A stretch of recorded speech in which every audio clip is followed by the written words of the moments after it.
So personally, I always loved having a birthday that was right in the middle of summer, situated just about 6 months away from Christmas. And the reason is simple: when you're a kid, you don't really have a lot of expendable income, so you have to rely on new games from like your parents at, gift giving opportunities like Christmas or your birthday or whatever. So suffice it to say that summertime is when I tend to get most nostalgic for the retro games of yesteryear, and that's what today's video is all about. I want to talk about some games from the 90s, some that were just, directly products of the 90s that have been sort of remastered or made available on present day hardware, or some games that really are just modern games in their own right that definitely are kind of like throwbacks to those early generations of console gaming. So yeah, all of this is to say that the games on today's list either came directly from the 90s, or they definitely feel like they should have come from the 90s. So all that being said, let's just go ahead and kick this list off with a personal classic, and that would be the Disney Afternoon Collection. So as you might expect, this is a collection of classic Disney games that Capcom released between 1989 and 1994. And that means something because Capcom is one of the few publishers who actually has continued to put out solid titles since the 1990s without any major fumbles. While some of these are definitely more fun to me than others, by and large each of them feels like a polished quality experience with vibrant graphics, groovy music, and tight responsive gameplay. Those titles including DuckTales, DuckTales 2, Tailspin, Darkwing Duck, Chip 'n Dale Rescue Rangers, and finally Chip 'n Dale Rescue Rangers 2. So effectively 7 classic 8-bit titles from the early Disney games era, and most of them hold up pretty well today. Sure, they're a bit archaic by modern platforming standards, what with brutal and occasionally cheap deaths and difficulty spikes, but they're still charming in their own right. And when you really look at the structure most of these games follow, where you have a hub world and a series of levels to explore, you can see just how much Capcom carried over ideas from their more recognizable classics, like Mega Man, and how a lot of the design philosophies that were implemented in something as old school as Darkwing Duck were definitely laying the groundwork for more ambitious adventure titles they released later on. Although to be fair, a lot of the rough spots in these retro classics get sanded down by the modern features we've come to expect in pretty much any retro collection nowadays. For instance, it's hard not to draw comparisons to the TMNT Cowabunga collection from Konami. And not just because they too were a well-respected publisher back in the day with their own stable of classics, but Capcom too has implemented a range of thoughtful features and bonuses as well. That would include features like applying CRT filters to the games, going 4x3 or widescreen if that's your thing, save states, and finally the ability to rewind, which is a huge help if you're prone to any of those cheap or unexpected off-screen obstacles that might send you into an untimely death. And I love this because one, it lets new players who didn't cut their teeth on the often unrelenting difficulty of yesteryear enjoy the highlights without any major frustration, but beyond that it's also pretty respectful of your time, so if you just want a quick trip down memory lane, you can finish most of these games in about an hour or two, and that's without having to suffer needlessly if you're just a little rusty on your platforming skills. Beyond that, for fans, there are some nice inclusions like the ability to look through early concept art and marketing materials, or new modes like time trials or boss rush challenges. From a performance standpoint, it's kind of a weird thing to talk about. From a pure Steam Deck perspective, it runs absolutely fine as an application, but you'll definitely notice some slowdown in parts. Although that's not really the Steam Deck's fault, clearly, rather for reasons unknown to me, you will occasionally see slowness and sprite flickers when there's just too much action on screen at once. Now, personally, I never minded this, but if you're not ready for it, coming from 120 FPS, super smooth, pixel-perfect platforming in something like Celeste or Hollow Knight, it can definitely catch you off guard, especially if you aren't already familiar with the delightful limitations of 8-bit hardware. But aside from that, it's perfectly fine to play on the Steam Deck out of the box with no tinkering required, which makes sense considering it is a verified title on deck. Moving on, let's check out a game that looks like it stepped not out of the Disney Channel, but rather the late 90s Cartoon Network channel, and that would be the top-down action-adventure game, #Blood. I went into this game totally blind except for the trailer that I'd showcased in a Games Coming Up video from a few months back. Well, I finally took the leap, and I'm happy to report that it's everything I thought it could be, chiefly a delightfully polished 2D action horror romp. The setup is that you play as Becky Brewster, a freshman transfer student in the small town of Carpentersville. And what starts off as an earnest desire to help with a local bake sale, ends up with a vampiric threat manifesting and you're being trained up by a mysterious janitor named Christopherson. It's a bonkers fun setup for sure that is overflowing with wit and charm.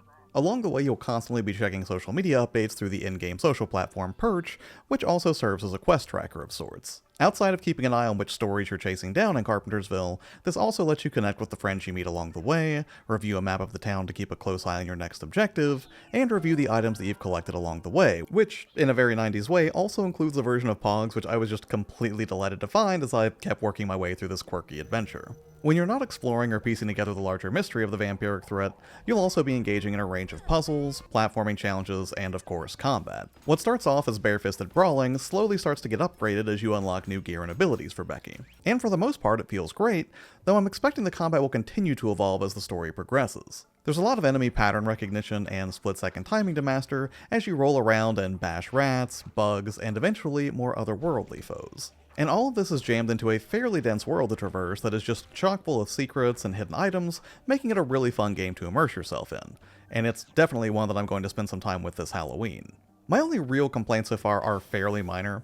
One is that it does take a while for the action to really ramp up, which is only exacerbated if you're the type of person who likes to interact with every single object and NPC that you run across. The other is that, while I appreciate the gorgeous art direction and animation, occasionally it feels like my attacks don't quite have enough oomph to make them feel impactful.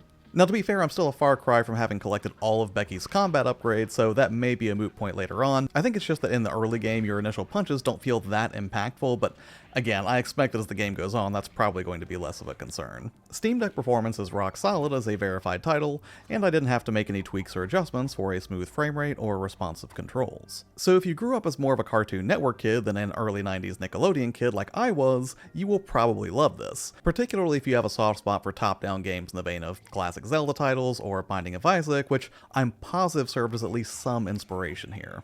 And next up, let's step away from 2D and start to take a look at some games to pay homage to the inception of 3D gaming on consoles, starting with Super Kiwi 64. So just like #Blood, I went in blind on this one as well, but as much as the 90s were known for beautiful sprite work and pixel art, it's also when we first started seeing 3D gaming take its first baby steps on home consoles. Now, I spend a lot of time on this channel talking about 5th gen throwback games, although typically I do so through the lens of the PS1, but the truth is I don't give the N64 enough credit, and with this one I wanted a game that looked and felt more like it came from that particular console. Super Kiwi 64 kicks off in the Caribbean, where you go out exploring and get relegated to a mysterious floating island. There's a brief narrative setup that I won't spoil here, but suffice it to say it's pretty thin. And honestly, I was really skeptical about this game, mostly because it looks kinda jank even by 5th gen standards, and after getting into it, it is kinda jank. Sound effects are minimal, the camera clips through the walls frequently, showing the terrifying void beyond the environment's confines, low-res assets abound, and you're given almost no direction at all aside from piecing together that you're in a hub world,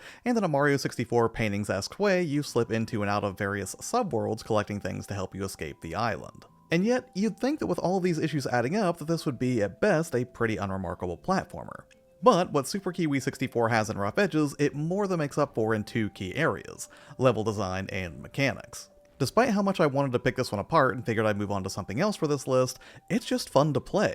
Your Kiwi is super responsive, making jumping, gliding, dashing, and attacking all feel perfectly smooth, and this is enhanced by some interesting level design that really keeps each new area fresh without getting frustrating or overstaying its welcome. I also noticed that I could sequence break some of the platforming puzzles in some stages, or find my own unique path to get to an objective that I'd spotted. Which, to be fair, I'm not sure if this was by design or unintentional jank, but either way I had a surprisingly good time with this one. Its simple, to-the-point approach to platforming makes for an enjoyable romp so far, and it's a nice little nostalgic throwback to games like Mario 64, Banjo-Kazooie, and even Sonic Adventure in some ways. If you're looking for some modern throwback titles for comparison, Lunistus or Tori 3D come to mind as well, which were also really fun. Performance on the Steam Deck is excellent, I didn't encounter any issues at all with controls, and it's another fully verified title. So if you're looking for a no-frills platformer to test your skills without frustrating you to no end, you could definitely buy way worse games for $2.99, and Super Kiwi 64 is certainly worth the asking price. And speaking of N64 era games, next up is an actual N64 game that got remastered by the amazing folks over at Night Dive Studios, and that would be Turok 2: Seeds of Evil.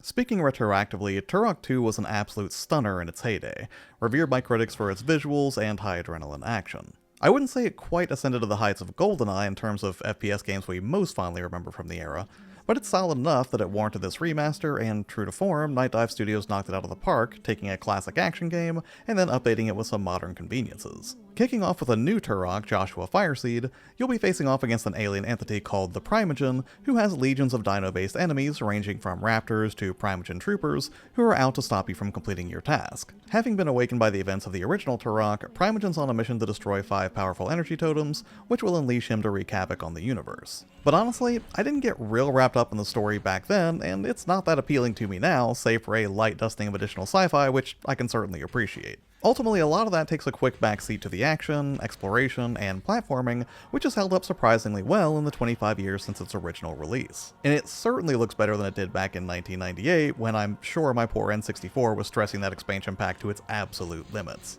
Aside from a visual overhaul, there have also been some improvements to enemy AI as well, and also some quality of life improvements, like the ability to teleport between different waypoints. There's still a map you can use in-game, but it's pretty bare bones. Thankfully, you can now save at any point in the game, rather than relying exclusively on special portals that were only available in the original release. Although I do appreciate that when you find these portals, you can restock your health and ammo, even if it's a little bit weird asking Aiden over and over to just give me those things. Ultimately, it can be kind of a confusing FPS given that the levels are so large and complex. But still, I had a great time blasting my way through waves of dinos and troopers, unlocking upgraded weaponry, and exploring its labyrinthine levels. No, it's not quite as frenetic as something like a modern-day Doom entry or anything, but the fundamental mechanics of Turok still make for a fun experience, if not one that you might need to walk through to fully enjoy. As a verified title, it runs great on the Steam Deck, and I didn't have to make any adjustments to the video settings, or to the controls, or anything like that to have a smooth experience, and it's pretty great that you can play a game like this in perfect quality now, because back in the day when you originally played this, there was a ton of fog kind of obscuring things in the distance. Frame rate would frequently take a hit on original hardware if you played this game back on the N64, but yeah, none of that is an issue here on the Steam Deck, and you will definitely have a good time with it from a technical perspective. So if you're curious to check out one of the earliest and most polished FPS games to hit consoles, definitely still worth revisiting in the modern age. Just make sure you temper your expectations a little bit, because some elements are going to be dated no matter how much you polish up a remaster. And finally, moving on to the last entry on this list, let's take a look at a game that is super casual but is absolutely just completely covered in a 90s computer aesthetic, and that would be Progressbar 95.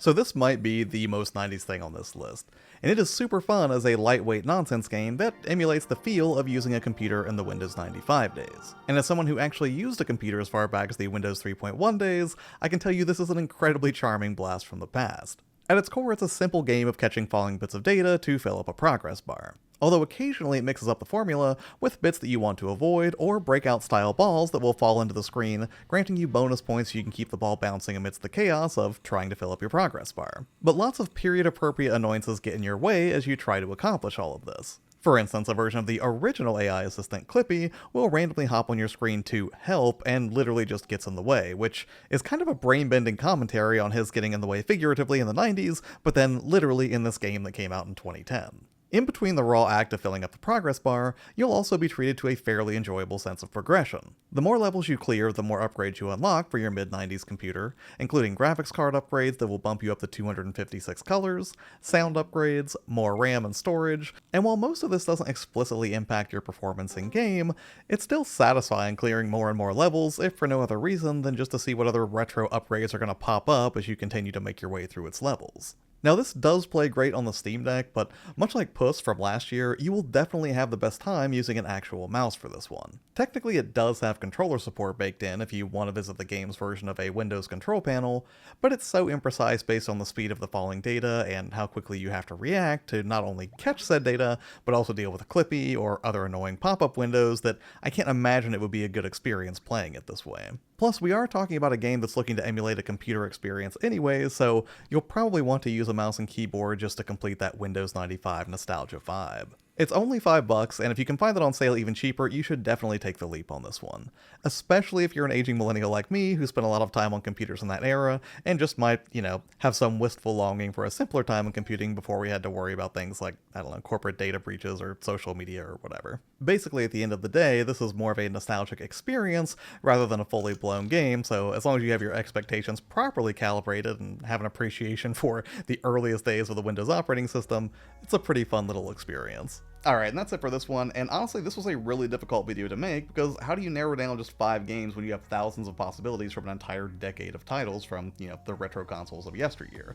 But hey, what about you? Are there any particular games from the 90s that you were fond of, or games that just, again, feel like they should have come from the 90s? If so, I would love to hear about it in the comments below. As far as what's coming up, we do have August pickups is going to be coming out in the next couple of weeks, then also games that are coming out in September, since we are winding down for August right now, and yeah, I think that's about it for this one. So, as always, thanks so much for taking the time to watch videos here on the channel. It means a lot to me. Take care, and I'll see you on the next one.